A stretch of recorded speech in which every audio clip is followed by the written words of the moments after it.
Hi guys, it's Denise again. We are in the Growing Up Grin session. Can you guys hear me okay? We have a few speakers for the session. We have Tracy Gilbert up first. She is a Grin mom, a young adult with Grin 1 mutation. And then we have a couple other speakers that are planned. We're still trying to see if they're joining here. We also have a Grin patient, Benjamin Wan, scheduled, and I'll just reach out to them and make sure they're not having any difficulties joining. And then we have a sibling of a Grin patient, Tyrese Angela, also joining us. So with that, Tracy, I will hand it over to you. Thank you. Glad to be here, but very nervous, so bear with me. Just wanted to talk a little bit about our Grin journey, which started almost 20 years ago now. And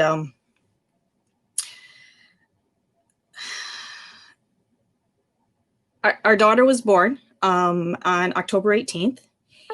And she was a very healthy little girl. And at about 7 months of age, we noticed that things weren't as expected, but we had no idea why.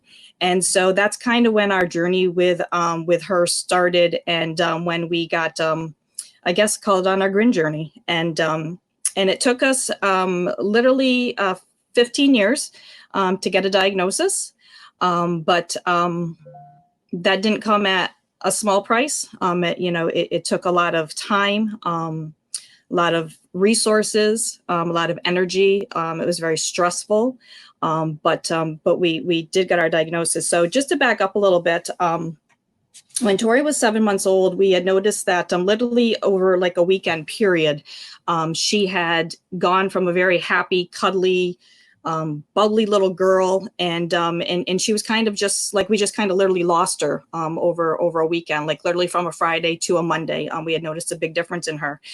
She wasn't tracking things anymore. She wasn't holding things.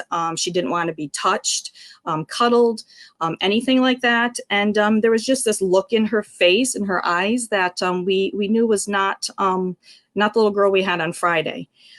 She became really kind of very floppy, and this was all new to us. So after a few appointments with her primary care, she tried to convince us that everything was okay. We shouldn't be comparing her with our older child, who had met all of his milestones. And eventually, though, we did end up having a few evaluations done, and we actually started some physical therapy. And shortly following the physical therapy, there were some other therapies that came along. And so the OT started, the speech started. Tori did start progressing, so we were hopeful. Progress was slow, but at least we had some progress. And so we kept doing that, but we didn't have any diagnosis still. Didn't know why she wasn't making her milestones. Didn't know why she was the way she was. And so we as parents wanted some answers. So we just kept doing what we could do, trying to meet with who we could meet with, to get her evaluated and see if we could find out what was going on. So we're from New York, very northern New York. We're up on the Canadian border, very rural. Very limited resources here. Not a lot of people that think outside the box. And, fortunate for my family, we think outside the box. I had some parents and a sister who were very supportive and like, you got to do this. So we did. We met with various doctors throughout New York State, and even traveled to Boston, hoping for some answers. But still weren't really getting any results. She was kind of like, we don't know. Made several trips to New York City, met with one of the top neurologists down there, and he really thought she had mitochondrial disorder.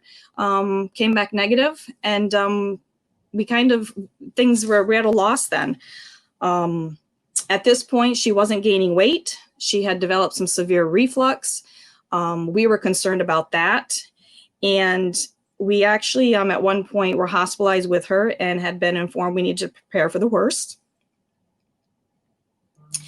So we opted to have a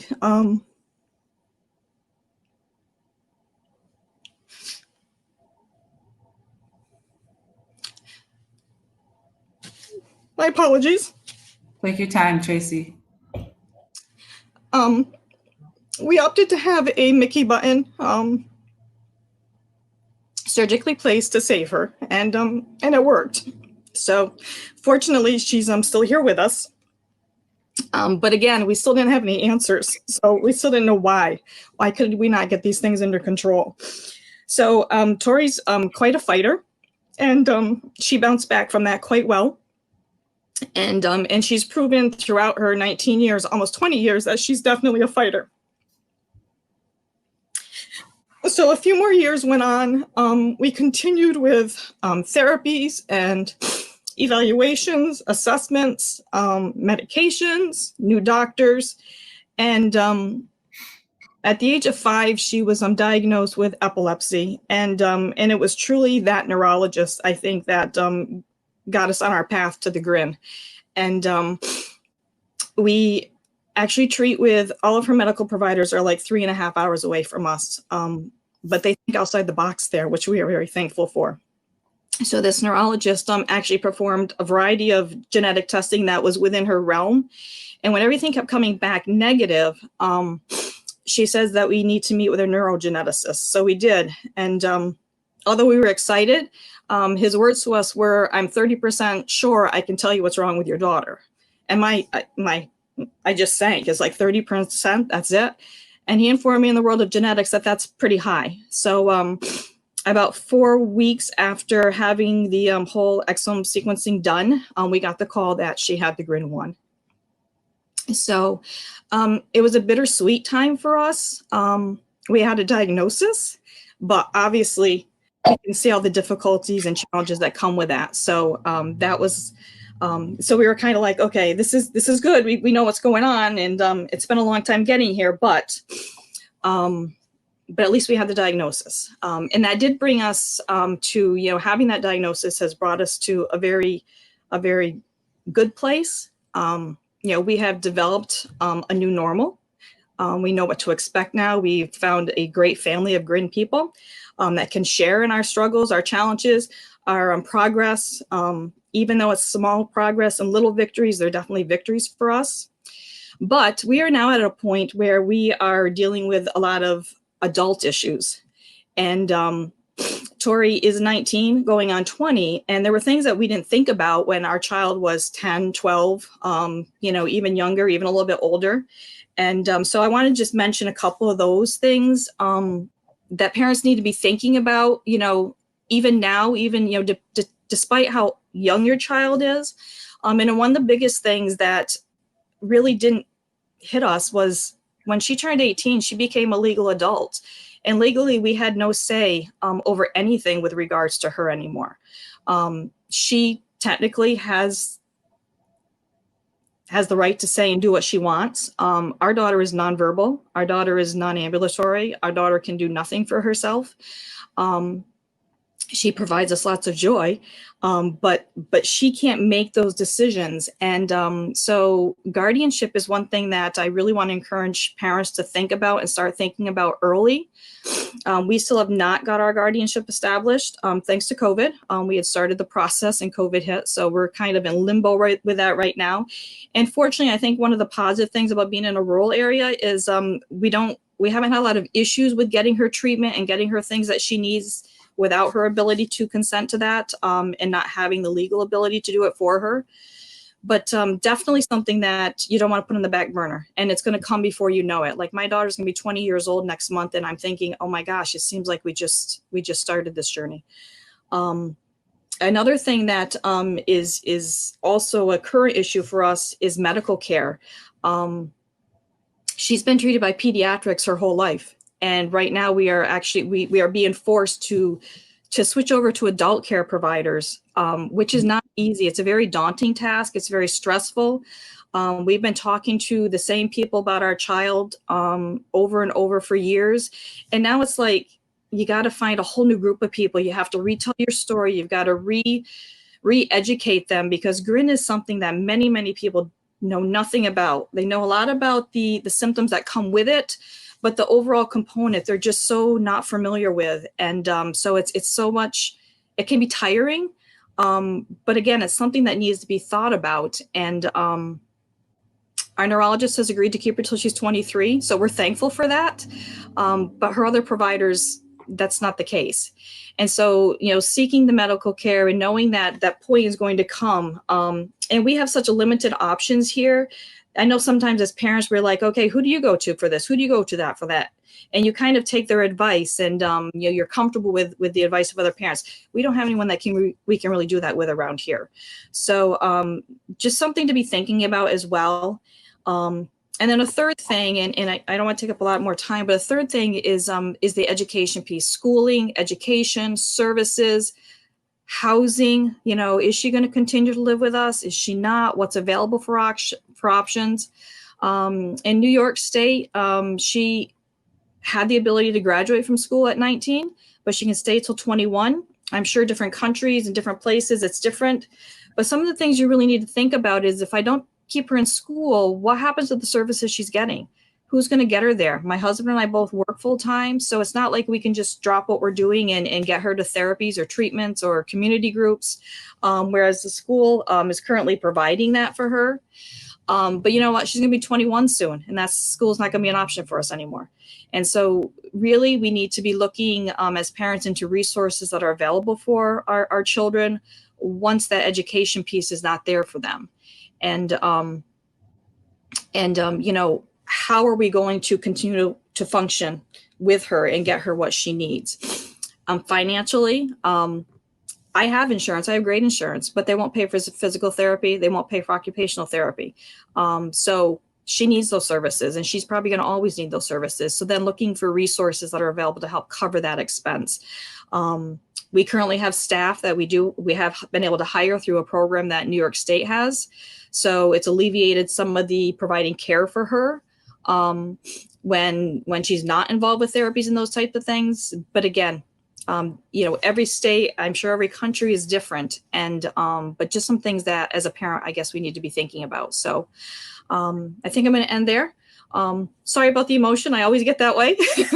Thank you so much, Tracy. You should see some of the chats that are coming in for the support, and people are so grateful. We're so grateful to hear your story. We want to know. You've been down this road longer than most of us, so we really appreciate your sincere transparency. And thank you so much. I want to remind people that we do have a Q&A and chat option in the right-hand side. If you have any questions specifically for Tracy or for Benjamin coming up, please put it in the chat or in the Q&A, and we'll try and address those. But thank you so much, Tracy. And Thank you. now it's my pleasure to introduce you to Benjamin Wan. Benjamin is a little bit of a celebrity in our world since your cameo video for our GRIN Awareness Month. We loved seeing you and hearing from you, and we want to know more about you. So, Benjamin, I will hand it over to you. Well, thank you. And I did see on the chat someone did say that sweet hat Ben. I saw that. That was pretty much awesome. I wanted to say that for sure. Let's see. So I guess I want to start off how I started with GRIN 2A, which I have. So I have GRIN 2A, and I started when I was 3 years old, and I had seizures, and it was during Thanksgiving Day,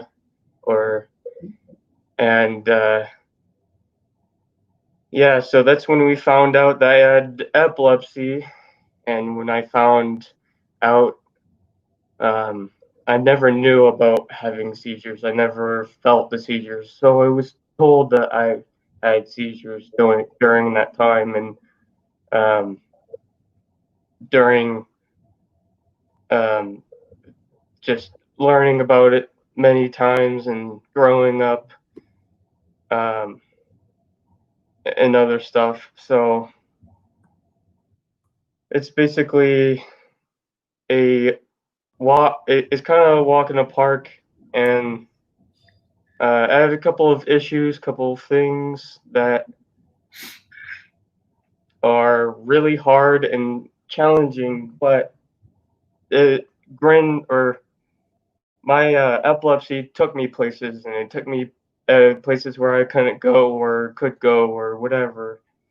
And my parents also showed me another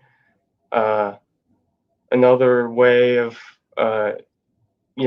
pack burro racing, running, doing exercise, keep my brain healthy, of running and running with donkeys is basically the stuff that we normally do, and then they helped me with other challenges that I need to figure out in life, and I'm already doing a couple of things that help me, which is another school that is better than high school, which is Bridge. It's called the Bridge program, and which is another school, but it helps me with subtracting the time, knowing how long I should be late, or not late, but how long should I be there on time, and knowing my money stuff, knowing bills, apartments, anything that has to relate with the real life, which we never got from my high school. We never got that taught, but it and also growing up with different medications that changed my life as well, such as pharmaceuticals to CBD. Pharmaceuticals didn't do really well with me. I was bad. I was hurting people, hurting my family, always angry, and my thoughts weren't coming out correctly and very slow, um, and and so my parents learned that to be patient with me, and being patient taught me a valuable lesson of life, and I've taught to be patient all the time, and to be nice. And so when we finally went to do CBD, I can finally sing songs in the radio, listen to um, listen to other things that was 2000 songs. I remember all of the songs now back in 2004 or something like that. And I'll be in the car just mumbling the words. And then now of 2020 or 2019 to 2020, or when I first started the CBD, it's where I can finally listen, speak faster, learn other things. But the older I get, the more wiser, or at least mindful I will be, and grow up to do other stuff and do other things. Wow. Thank you so much for sharing that. I think a lot of parents would would be curious to know what your experience. How do you experience seizures, and what does it feel like, and what type of advice would you give parents for kids that are having seizures? Well, for me, for seizures, I can't really feel or what happened. If mainly it's at night, and my mom will try to wait 5 minutes, and let's see. So yeah, 5 minutes, and I'll be like, "What the heck happened?" And nothing really ever occurred. Everyone is different for how they have seizures. Some people can. I think I heard from a friend of mine. His father, he passed away of a seizure, but he learned to talk while he had a seizure. he learns how to speak. So everyone is different. But for you weren't really aware when it was happening that you were having. No feelings, and it was either something I ate, which would be rosemary. Rosemary is the one thing that is, it's kind of like Superman with kryptonite. Rosemary is my kryptonite. Wow, I've never heard of that. Maybe some other parents have, but rosemary. Don't eat rosemary. And I think let's see, for vices for parents, it's don't be nervous, don't be scared, and just be patient and wait. But it is a scary thought. The older the kid, or the older the kid gets to be a kid, to becoming an adult, and I have, since I'm 19 years old, my my age can affect my epilepsy, which could lead to, if I don't get out of an epilepsy seizure, I could basically die under, if I have longer than 5 minutes. But and then so we have my emergency meds that help me too. That would help me in 30 seconds because it's a nasal spray. It's different, but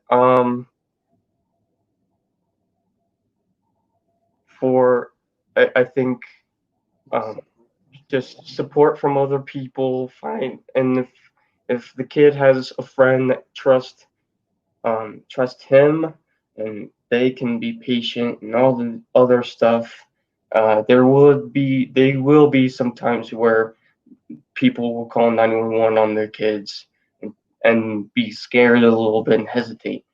And I think another reason is for um, uh, teachers. Let the teachers know, or trust. It's a lot of trust you have to do, and some people are not really trustworthy in this time of what's happening, and also sickness. If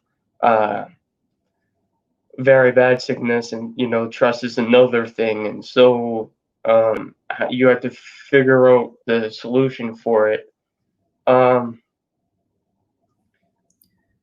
And I think school can be a little bit of struggle, but I have taught myself and how to accomplish, make it easy for me for school, and I do better when I say it than type it and write it. So I use microphones and other stuff and other things.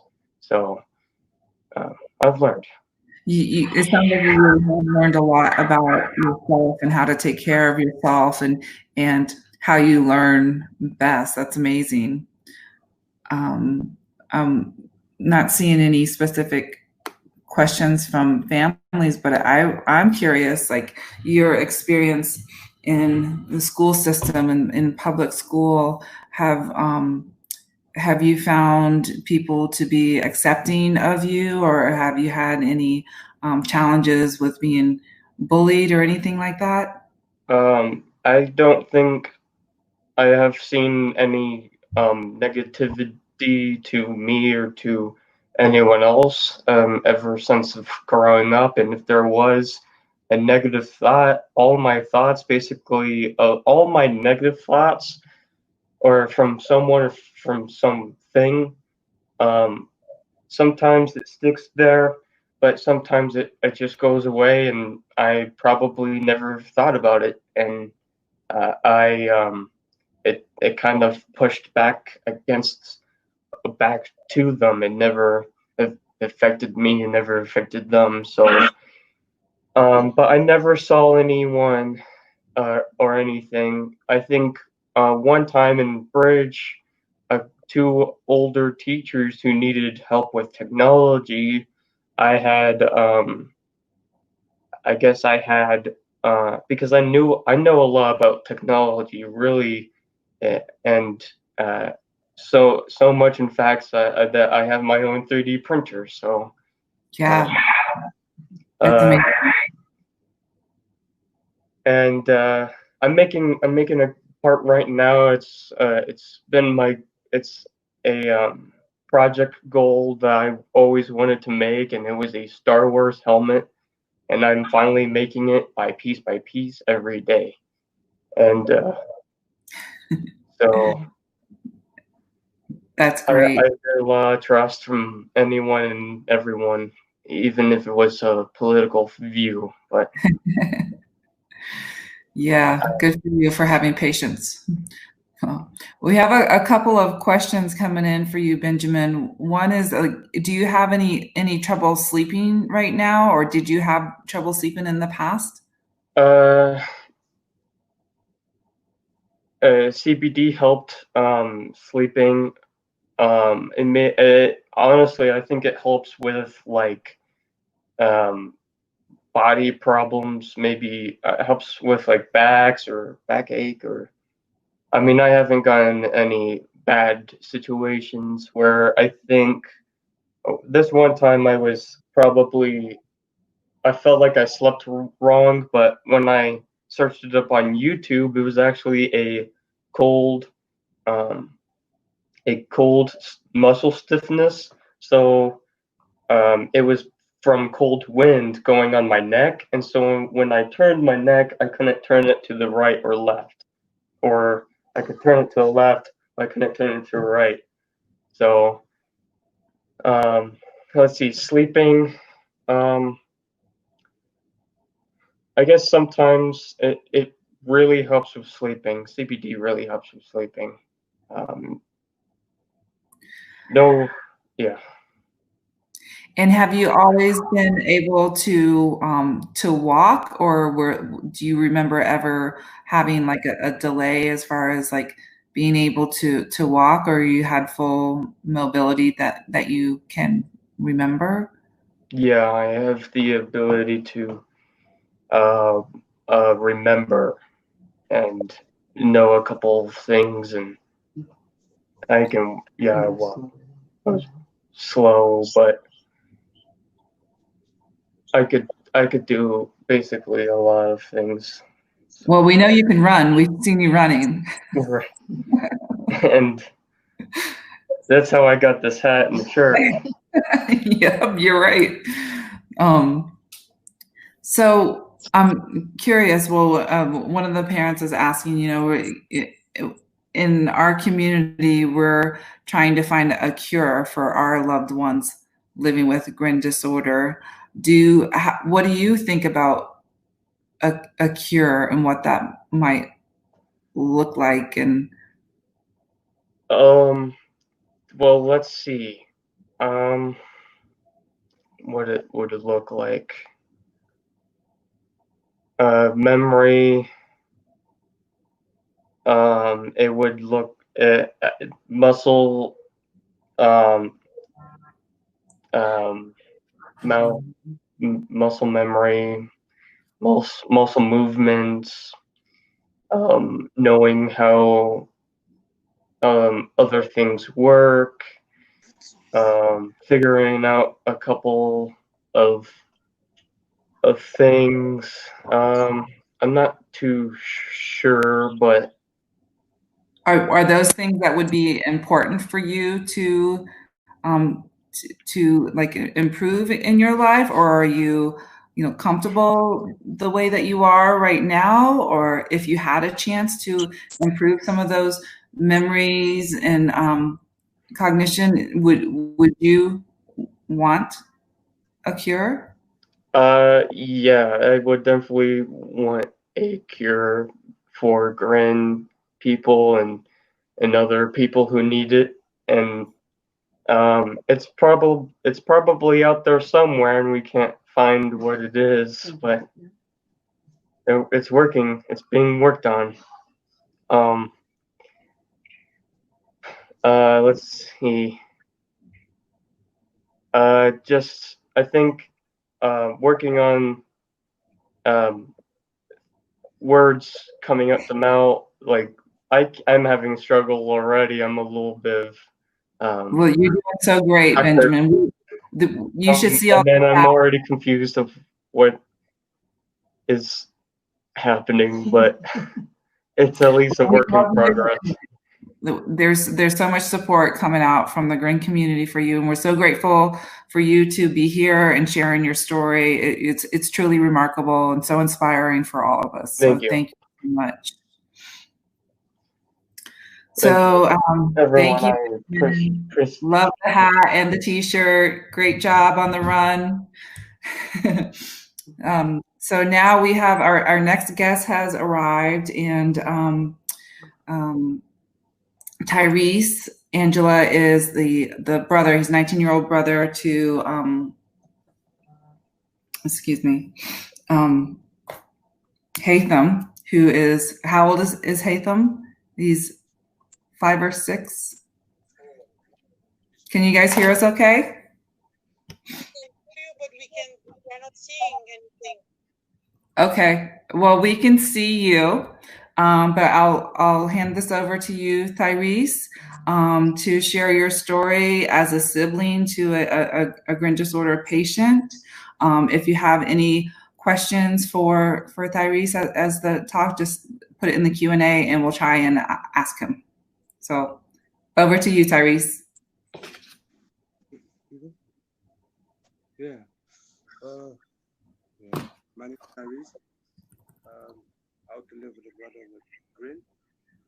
It has his ups and downs, but it's good, you know. It's like if you have a bad day or something, and you play with my little brother, maybe 10 minutes, and your days will fine, you know. But it's also yeah, how to say, it's difficult sometimes because when you're on the bus or train and he's crying, the most of people don't know why or why we don't do nothing, and how do you say? It's really bad. That he has his tantrums, you know, that to explain it's difficult for people who don't know how to live with a kid like that, you know. And yeah, I know that Hatham has had a lot of hospitalizations over the years, so a lot of medical, he's medically fragile at times. So I can imagine that'd be very scary for your family.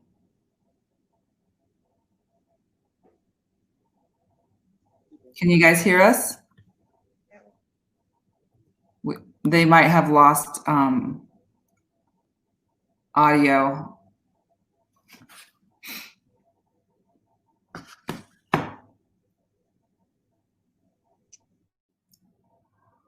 Nadine, can you guys hear us?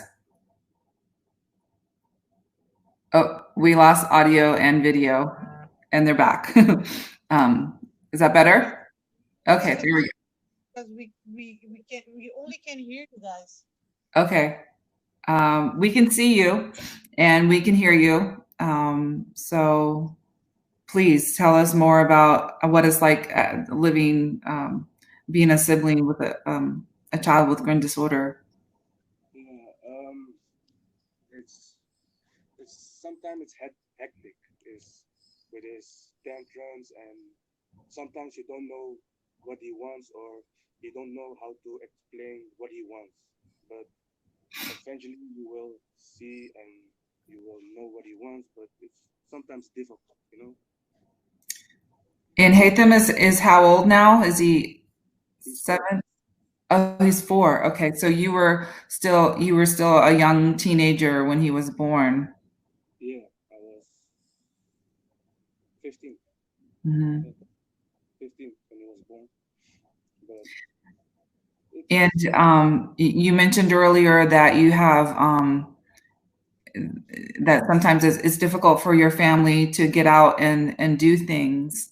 How has that affected you? It's a lot. It's not fun, but you know, you can't go out if it's difficult. Would you say that you have a close bond with Hatham? Have you been able to, I know he's nonverbal, but have you been able to like develop what you feel is a relationship and a close bond with him? Yes, of course, always. From birth, the day he was born, I had a bond with my brother. Nice. It was the first time when I saw him. It was different because he didn't react like normal babies did, but it was a special experience. And you have a lot of siblings, so you know when you mention what normal, a typical baby would behave like. In total. Yeah. What are some of the things that you love most about Haitham? What I love the most is when you have a bad day and you go play with Haitam, maybe 10, 15 minutes, your days were good, you know? It's He's like happy. you never day. He seems like a happy boy. Yeah, all the time. Most of the time, yeah. Most of the time. And Haitham is mobile, right? He walks. Yeah, he walks. Yes. Does he is he on a feeding tube, or does he eat solid foods? Solid. He ate solid food. He got a Mickey button only on his forehead. Oh, he does as well. Yeah, for the intestines. For the flushing. But yeah. It's like Yeah, I see lots of pictures and lots of videos of Haitham. Do you sometimes feel like he gets all the attention? no, not necessarily. It's like he's just a little kid, you know? He has Yeah. his problems and he needs his attention.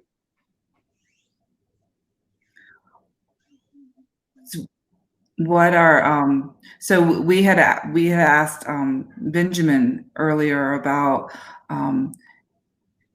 if he had the ability to if we had the ability to find a cure, would he want that, and what would be the most important things that he would want to find a cure for first? What about for Haitham, for your brother? Would you, if there was a cure and what that would look like, would you want a cure for him? Would you want to change anything about him? Yes, I want to change, but not much.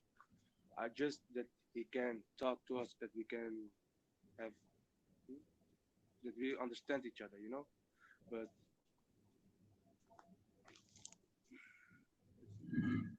but for his epilepsy attacks and stuff, that's for me a good. If there is a cure for that, then I will be happy. Indeed, I think many of us share that sentiment. Is there anything else that you want us to know about Haitham, or your life as a sibling, and As a what sibling, are some of your fears for the future? in the future, Do you worry that you'll have to be his caretaker later on in life? that's not the trouble. That's not the, how do you say that? That's not my concern. If it's need to be, I will do it without a doubt. You know, if it's need to be, then it's need to be. But for the rest, I don't think so. That's so great to hear that. I'm sure that's a big concern for many parents, putting stress on their other children. So thank you for being willing to step up if needed. I'm sure that gives your family a lot of peace. I think so too. Does anybody else have any questions? Does somebody's asking, does Atham have epilepsy? Yes, he does have epilepsy. And how often does he have seizures? Only when he sleeps, he got his seizures. Okay? When he sleeps, then he got them. myoclonic episodes. My, Myoclonic. my, Myoclonic episodes. kan je uitspreken, man. He gets his episodes in his sleep. Yeah, that's it, bro. Yeah. Yeah, he gets his episodes in his sleeps only. Sometimes he zones out when I'm with him, but it's not so dangerous. Well, there's a lot of support and gratitude coming in through the chat from families that you all have shared such your personal stories and in your lives have opened up to us. And I just want to again thank all of you, Tracy, Benjamin, Tyrese. Thank you for sharing so openly with us. And we'll go ahead and close this session. Up next, we have our GRIN 101 session on the main stage. So it's going to be a series of short talks to provide basics of GRIN science and the path to cure and therapies. And Keith MacArthur will be leading that. And thank you so much. And we will see you in the next session. Bye, guys. Thank you. Thank you. Bye. Bye.